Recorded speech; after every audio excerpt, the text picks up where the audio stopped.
आम आदमी पार्टी ध्वस्त हो गई। उत्तर प्रदेश बीजेपी रिपीट कर गई, गोवा रिपीट कर गई, उत्तराखंड रिपीट कर गई, मणिपुर फिर रिपीट कर गई। अब त्रिपुरा, नागालैंड, अरुणाचल प्रदेश, सिक्किम, ये क्या नाम है, कर्नाटक, राजस्थान, मध्य प्रदेश, सब जगह जीतेगी बीजेपी। अगर ईवीएम में अगर गड़बड़ी है तो पश्चिम बंगाल में ममता क्यों जीत रही है? अगर ईवीएम में गड़बड़ी है तो केरल में कम्युनिस्ट क्यों जीत रहे हैं? अगर ईवीएम में गड़बड़ी है, अरविंद केजरीवाल की दिल्ली में 2 या 3 बार सरकार कैसे बन गई? अगर ईवीएम में गड़बड़ी है, पंजाब में आम आदमी पार्टी कैसे जीत गई? अगर ईवीएम में गड़बड़ी है, हिमाचल में कांग्रेस कैसे जीत गई? पत्रकार महोदय, एक बात और सुनिए। मोदी को जो पढ़े लिखे हैं और जो समझदार हैं वो मोदी को वोट देंगे। ये बात हम आपको बताते हैं। आज हमारी 17 देशों से बात चल रही है कि पैसों रुपयों से बिजनेस होगी, डॉलर से नहीं होगी। तो एक बार बताइए, जब हमारी होगी तो हम पे क्या क्या बचत नहीं होगी? हम पे मोदी के पास 56 इंच का सीना है।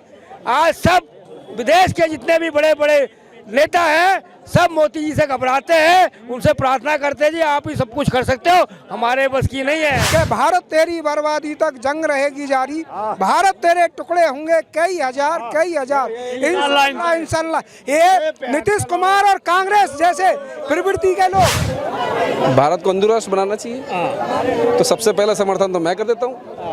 बताओ कहाँ पे साइन करवाने, एफिडेविट बनवाओ, भी साइन करवा लो मेरे से।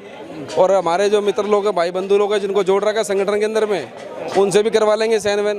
पहला साइन मैं ही करता हूँ। और बताओ फिर उसके बेनिफिट बता देना मुझे क्या होंगे। कि मुस्लिम पर्सनल लॉ बोर्ड किसने बोला था देने के लिए? वक्फ बोर्ड की क्या जरूरत है? रेलवे के बाद सेकंड नंबर पे वक्फ बोर्ड के पास जमीन आती है। पूछिए महाराष्ट्र से, हिंदू बोर्ड है क्या ऐसा? हिंदू पर्सनल बोर्ड है क्या ऐसा? आम आदमी पार्टी ध्वस्त हो गई। उत्तर प्रदेश बीजेपी रिपीट कर गई, गोवा रिपीट कर गई, उत्तराखंड रिपीट कर गई, मणिपुर फिर रिपीट कर गई। अब त्रिपुरा, नागालैंड, अरुणाचल प्रदेश, सिक्किम, ये क्या नाम है, कर्नाटक, राजस्थान, मध्य प्रदेश, सब जगह जीतेगी बीजेपी। अरे सर कह रहे हैं कि ईवीएम का खेला है सब, ईवीएम को हटाओ, बैलेट पेपर से कराओ, सुपड़ा साफ कर देंगे। सर ये गुंडे लोग बोल सकते हैं ऐसी बात। आज अपग्रेड हो गया ज़माना, 5G का ज़माना है। यहाँ तो और ज़्यादा एडवांस टेक्नोलॉजी ला रहा है इलेक्शन कमीशन। ईवीएम में जो घोटाला बोल रहे हैं या छेड़छाड़ की बात कह रहे हैं, मैं उनसे 2 ही प्रश्न करता हूँ। पहला, जब आपको चुनाव आयोग ने बुलाया था छेड़छाड़ करके दिखाओ और कुछ करके दिखाओ, इसमें हो जाती है टैंपरिंग, तो वो नहीं कर पाए, कोई आया ही नहीं सामने, चाहे वो सौरभ भारद्वाज हो, चाहे राहुल गांधी हो, चाहे अरविंद केजरीवाल हो। फिर सेकंड आ जाओ, अगर ईवीएम में अगर गड़बड़ी है तो पश्चिम बंगाल में ममता क्यों जीत रही है? अगर ईवीएम में गड़बड़ी है तो केरल में कम्युनिस्ट क्यों जीत रहे हैं? अगर ईवीएम में गड़बड़ी है, अरविंद केजरीवाल की दिल्ली में 2 या 3 बार सरकार कैसे बन गई? अगर ईवीएम में गड़बड़ी है, पंजाब में आम आदमी पार्टी कैसे जीत गई? अगर ईवीएम में गड़बड़ी है, हिमाचल में कांग्रेस कैसे जीत गई? अगर ईवीएम में गड़बड़ी है सर, तो तमिलनाडु में डीएमके कैसे जीत गई? यह भी बड़ा प्रश्न है। 24 में आपको क्या लगता है काबा? 24 में काबा? 24 में मोदी बा, सुपड़ा साहब बा कह रहे हैं। सुपड़ा किसका? मोदी जी का। भाई साहब, बच्चा भी जन्म लेता है वो मोदी बोलता है। क्यों? उसके काम है। एक बार बताइए, आज हम अपने फैमिली के लिए यहाँ बढ़े हैं, इतनी बोतल रख के पूरा पैसा रखते हैं बचा फैमिली के लिए, उसके कौन है? वो देश के लिए बचा रहा है। पत्रकार महोदय, एक बात और सुनिए। मोदी को जो पढ़े लिखे हैं और जो समझदार हैं वो मोदी को वोट देंगे। ये बात हम आपको बताते हैं। आज हमारी 17 देशों से बात चल रही है कि पैसों रुपयों से बिजनेस होगी, डॉलर से नहीं होगी। तो एक बार बताइए, जब हमारी होगी तो हम पे क्या क्या बचत नहीं होगी? हम पे हमें देखिए, ईश्वर भी फल उसको देता है जो कार्य करता है और जो मेहनत से कार्य करता है। इस टाइम हमारे पास 2 प्रधानमंत्री थे गरीब फैमिली से। एक लाल बहादुर शास्त्री थे, जय जवान जय किसान का नारा दिया था, और इस टाइम प्रेजेंट हमारे जो प्रधानमंत्री हैं नरेंद्र मोदी जी, जिन्होंने सबका साथ, सबका विकास, सबका प्रयास का नारा दिया है। इसका बेड़ा गर्क कर दिया मोदी। और बिल्कुल नहीं किया है। बेड़ा गर्क उनका हुआ है जो स्वार्थी है, अपने स्वार्थ के लिए सोचते हैं, उनका बेड़ा गर्क हुआ है। जिनका भला हुआ है उनसे जाके पूछो आप।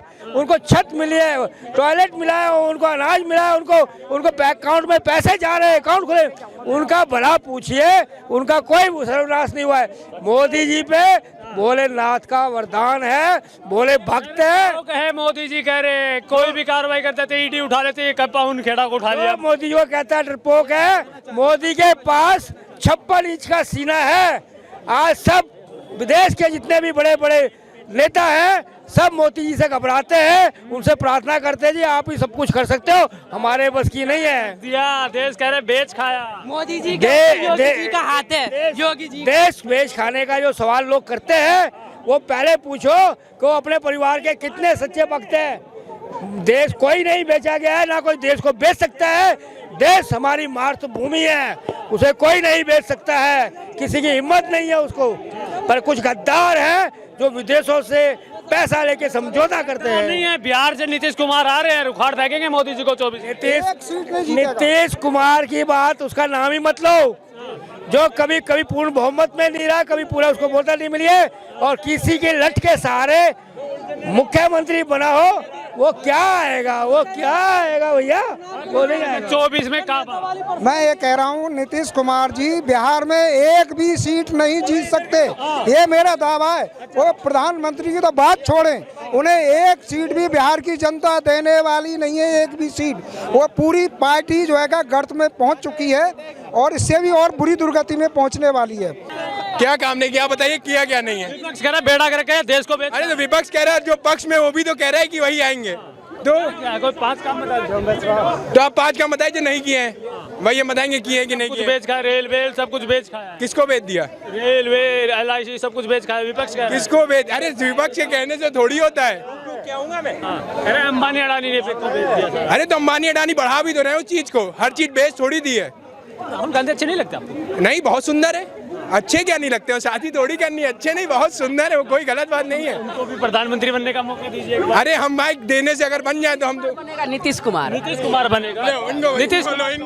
नीतीश कुमार को विपक्ष से नॉमिनेट करे, वो बन जाएंगे। अरे सर नीतीश कुमार अपने दम पे एक सीट नहीं ले।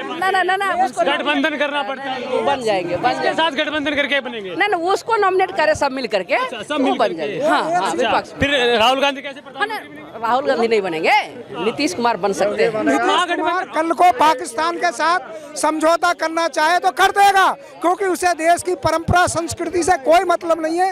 एक नंबर का दल बदलू है, उसका कोई वैल्यू नहीं है, जनता में उसकी क्रेडिबिलिटी 0 है और वह 0 ही रहेगा। नीतीश कुमार, ये नीतीश के जो गैंग, ये कह रहे टुकड़े टुकड़े गैंग है, विपक्ष में जितना भी बैठा हुआ है सारे के सारे टुकड़े टुकड़े गैंग के सदस्य जो ये कहते हो कि भारत तेरी बर्बादी तक जंग रहेगी जारी, भारत तेरे टुकड़े होंगे कई हजार इंशाल्लाह। ये नीतीश कुमार और कांग्रेस जैसे प्रवृत्ति के लोग, यूपी का रहने वाला हूँ मैं। ये जब से अखिलेश 5 साल उत्तर प्रदेश के मुख्यमंत्री रहे, मेरा गौतम बुद्ध नगर जिला है, 100 रुपया भी नहीं लगाए। आज जब से योगी जी, क्या लगता है आपको 24 में कहा बा? मोदी बा, सुपड़ा साहब बा? हाँ जी हाँ जी। मोदी जी का सुपड़ा साहब बा? नहीं, मोदी जी आएंगे, बिल्कुल आएंगे। ये तो लोगों का वहम है और ये वहम इनको पढ़ने दो इन्हें। वो बिहार तो संभाल नहीं पाया, बिहार का बेड़ा गर्क कर रखा है, देश में आ गए। वैसे तो आने की कोई उम्मीद नहीं है उनकी, लेकिन देश में आने के लिए नीतीश ही नहीं, बहुत सारे ऐसे मेवा हैं। राहुल गांधी कैसे लगते हैं? राहुल गांधी अच्छा लड़का है, लेकिन प्रधानमंत्री बनने के लिए अभी उसे और तपस्या करनी पड़ेगी। अभी मानते हैं आप तपस्वी हैं राहुल गांधी? हाँ देखो तपस्या का फल दे दिए 24 में। इस देश का हर नागरिक तपस्वी है, वो ही नहीं, सारे जितने भी हिंदू राष्ट्र है तो सारी तपस्वी है। यहाँ पर, यहाँ कोई तपस्वी नहीं है। यहाँ पर भारत को हिंदू राष्ट्र बनाना चाहिए, तो सबसे पहला समर्थन तो मैं कर देता हूँ। बताओ कहाँ पे साइन करवाने हैं, एफिडेविट बनवाओ, भी साइन करवा लो मेरे से। और हमारे जो मित्र लोग हैं, भाई बंधु लोग हैं, जिनको जोड़ रखा है संगठन के अंदर में, उनसे भी करवा लेंगे साइन वैन। पहला साइन मैं ही करता हूँ। और बताओ फिर उसके बेनिफिट बता देना मुझे क्या होंगे। नुकसान बता दो ना, नुकसान क्या है? नुकसान तो देखो, मेरे बोलने से और यहाँ गिनती के जो पेटीएम वाले बंदे घूमते हैं उनके बोलने से हिंदू राष्ट्र बन नहीं जाएगा। मानते हो क्लियर? जो यहाँ 10-15 लोग हैं, सुनो, जो 8-10 जो लोग हैं पेटीएम वाले, उनके बोलने से हिंदू राष्ट्र नहीं बनेगा। हिंदू राष्ट्र कैसे बनता है आपको बता दूं। पूरे देश में आवाज़ उठेगी, आवाज़ होगी। आप भी इंटरव्यू लोगे हर राज्य में, हर जिले में, हर विधानसभा में, वहाँ से आवाज़ आएगी। यहाँ 14-15 लोगों के बोलने से तो हो नहीं जाएगा।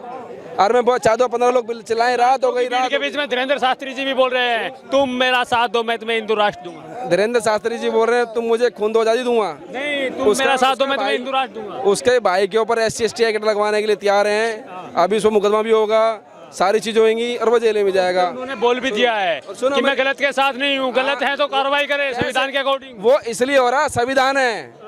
अगर हिंदू राष्ट्र होता तो फिर आपके शास्त्री जी भी ना ठंडे बस्ते में जाते। कैसे मैंने बताऊं कि हिंदू राष्ट्र में प्रावधान नहीं है। बेसिक मूल क्या है कि हिंदू राष्ट्र में कुछ गिनती की चीज़ें आएंगी जो कुछ लोगों के माध्यम से आएंगी। क्या क्या आएंगी? मेरे अकॉर्डिंग नहीं, मैं बोल रहा हूँ जो हिंदू राष्ट्र बोल रहे हैं ना बन जाए, मैं समर्थन पहला कर रहा हूँ उसको, मैं खुद करूँगा। और बताओ बन जाए, सुनो। और मैं ये भी बोलना चाहता हूँ कि दिल्ली की जो जनता है वो देश की, तो मैं एक बात अलग कर रहा हूँ, दिल जाम खड़े हैं। रामलीला मैदान दूर नहीं है, यहाँ से 3 किलोमीटर दूरी पे है। सारे अरे सुन दो, फायदे गिनाते, अब नुकसान तो गिना दो पहले। नुकसान हिंदू बताएंगे ना।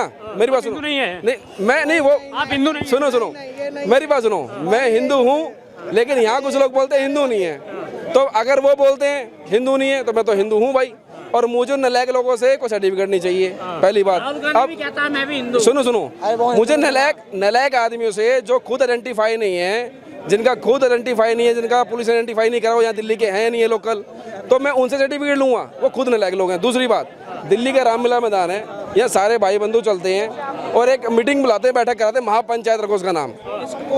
सुन तो लो, महापंचायत में सारे बैठेंगे, वहाँ पता कर लेंगे भाई क्या बेनिफिट है क्या नहीं है। अच्छा, मेरे बोलने से, इस भाई के बोलने से भारत को हिंदू राष्ट्र बनाने का यही फायदा है। जो कांग्रेस की दी हुई गलतियां ना वो खत्म होगी। मुस्लिम पर्सनल लॉ बोर्ड किसने बोला था देने के लिए? वक्फ बोर्ड की क्या जरूरत है? रेलवे के बाद सेकंड नंबर पे वक्फ बोर्ड के पास जमीन आती है। पूछिए महाराष्ट्र से, हिंदू बोर्ड है क्या ऐसा? हिंदू पर्सनल बोर्ड है क्या ऐसा? यह पंजाब सरदारों का है, जैनियों का। एक सेकंड, मैं यही बता रहा हूँ, जो भी रहेगा ना सबके लिए समान कानून होगा, हिंदू राष्ट्र वही होगा। और इसमें एक फायदा होगा, ये जो कह रहे हैं ना कि पंचायत बुलाते हैं, इतना बुलाते हैं, ऐसा कुछ नहीं होगा। क्योंकि इमरजेंसी के टाइम पे सेकुलरिज्म शब्द लाने वाले रातों रात ला सकते हैं। प्रावधान है ना, जिसमें प्रावधान है संविधान में ना, तो रातों रात हिंदू राष्ट्र बनेगा। इन लोगों का कहीं ना कहीं कहना यह है कि अगर भारत हिंदू राष्ट्र बन जाता है तो मुसलमानों की और दलितों की कहाँ जगह रहेगी? अरे यहीं रहेंगे, पाकिस्तान में नहीं रह रहे। सुनिए, पाकिस्तान में हिंदू रह रहे हैं ना, मुस्लिम राष्ट्र है ना, रह रहे ना, अफगानिस्तान में रह रहे ना, वैसे ही यहाँ पर भी मुसलमान रहेंगे। कौन मना कर रहा है?